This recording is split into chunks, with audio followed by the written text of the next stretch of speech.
Let's dig a little deeper on the mayor with Steve Hendershot from Crain's Chicago Business. Good morning, Steve. How are you? Good morning. Thanks for having me. I appreciate you coming on.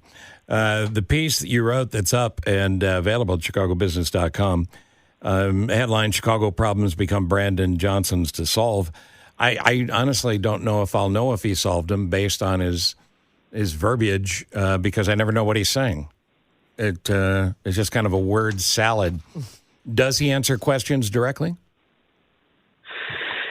I mean, it's an interesting thing, both in terms of parsing his quotes and just trying to read policy decisions over the first 100 days, which is sort of the occasion for this section, because there's only so much you can glean from a season in which we've, come through some crises. And, as you mentioned, he's had some, opportunity to make some comments that aren't always super direct. And so in some ways we're waiting, but this section was all about grabbing the clues that we can and trying to figure out what he might be like as a leader. Yeah, but I get that as a reporter, you got to do the hard work and you got to do the heavy lifting and you got to, but if you're not getting answers and you have to go from reporter to private investigator and spy and CIA agent to go underground to find things, that doesn't seem like the public is being served. So for instance, I know the $800 million budget, the money that he needs needs to be identified, and the budget is a month away, whatever it is.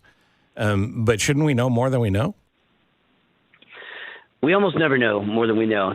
Chicago's budget process is notably pretty inscrutable until the mayor drops it not only on the press and the public, but also the city council when that document drops. So actually something that Johnson is doing here is at least giving the council a day before heads up that is not customary in Chicago. But it's a notable thing. Chicago's governance system, and the reason we've had strong mayors going back to Richard J. Daley, it's not really written in the municipal code so much as it's just a bunch of these policy things like keeping the budget under wraps just within the mayor's team until the last minute. And so, I mean, yes, you're right, but also that's just the way of doing business in Chicago, not something new to this administration. Well, part of my job, as I see it, is to let the people of Chicago and the people of Cook County know they do have a voice and they do have an ability to speak up, because I don't know if you run into this, Steve, but what I run into a lot of times, and this goes to property taxes in Cook County, is, well, there you go.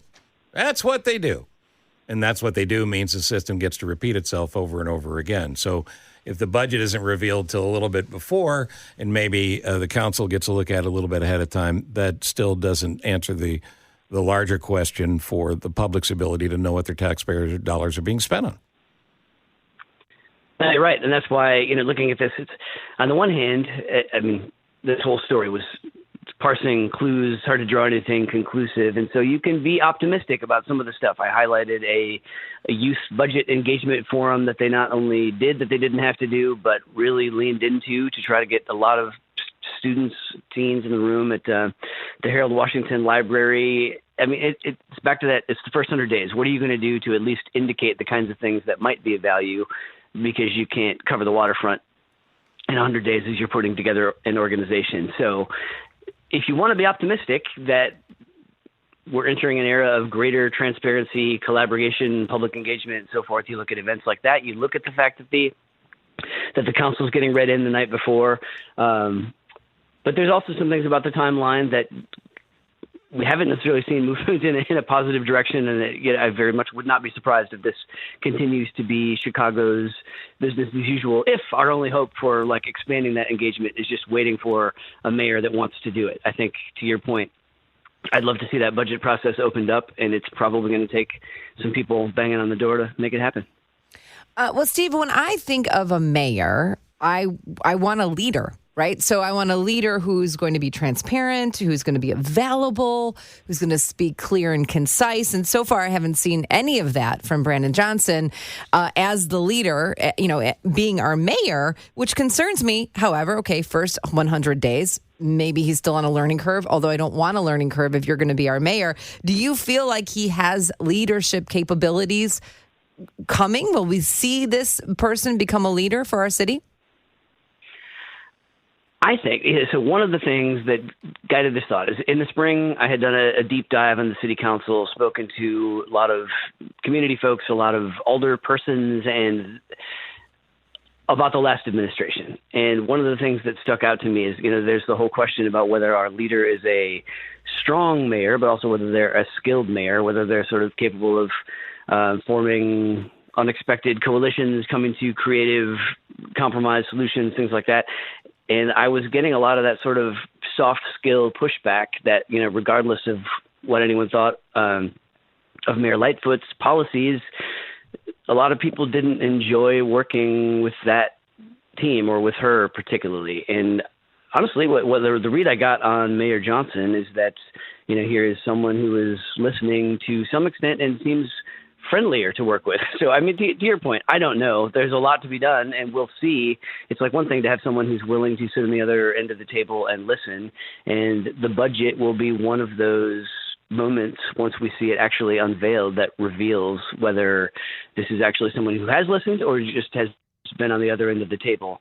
But at least from can I have a conversation with this person? I honestly, I think so far we're seeing optimism on the part of the folks that I spoke to compared to the last 4 years. Well, it's interesting because you make an interesting point because the deal with Lori Lightfoot was everything was a fist fight, and it didn't need to be. Rahm Emanuel, on the other hand, cantankerous to his core, got things done. So I guess maybe I'm a hypocrite because I want an ass-kicking mayor in Chicago, but I also want one that is transparent to the public and available to the media. Yeah, right. And it seems like maybe you can get all those things done. And, really. It's funny though but your laugh is appropriate because that shouldn't be, in your dreams, but it kind of is now. The ability to hide behind your website or your social media page or whatever your campaign's putting out, and the lack of going to you or me or a few others and just saying, yeah, I want to sit down and talk to you about this. I want to answer the people's questions. Yeah, and it's one of those things, too, where you're always judging the latest thing based on a comparison to the last thing. So in some ways, I don't feel like Lightfoot's posture to the media is a great benchmark because it's so far off where we should have been in terms of access. So to say this is a step back in the right direction comes with some caveats, right? But we're definitely seeing that. Even, I appreciate, I sort of took half of the section along with another Crain's contributor, Judy Crown, and the mayor responded to some sort of, questions in a safe environment for him. It wasn't sort of an open scrum. It was, we sent some questions over and he sent responses, but, I do appreciate the participation, and that does feel, new to this year compared to the last several. I think we need to raise our expectations again. Or maybe I need to lower mine. Maybe. But do we give him a grade? He's a teacher, so do we give a grade for the first 100 days, or is that not fair? Okay. Yeah. C. I mean, that was part of the original thought for the section, is like, could we do something like that? And you see that done with presidential administrations. I don't think it's fair to do, including I spoke to people in organizations, both sort of within his coalition and without, and in many cases when I would say, so what do you think so far? They're like, well, we're still waiting in line for our first meeting. And, accordingly. So maybe you can grade the speed of the organizational assembly, but it's hard to say much beyond that because this train is still getting rolling. Chicago's problems become Brandon Johnson's to solve. Steve Hendershot, Crain, Chicago Business, chicagobusiness.com. Thank you, man. Thanks, Steve. Thanks very much. See ya. It is 7:46. I'll be honest with you. I'm still agitated and a little pissed off by what I saw a month ago, 2-3 weeks ago, when I was at Pastor Corey Brooks' world's largest baby shower. Mm-hmm. Because here's a guy who's a Republican. August 13th. Doesn't hide from his stance as a Republican, who is literally trying to change lives of some people who are in rough shape in Englewood and the surrounding area. And he was out there sweating, making his volunteers sweat, handing out car seats, doing all these things. I didn't see anybody from the mayor's office. I didn't see anybody from Cook County. I didn't see any other Democratic politicians there because Pastor Corey Brooks is on some sort of blacklist from because of his Republican views. So again, tell me how you support kids. Tell me how you want kids to do better. Drop the BS. When Pastor Corey Brooks is trying to get something done, show up. That's it.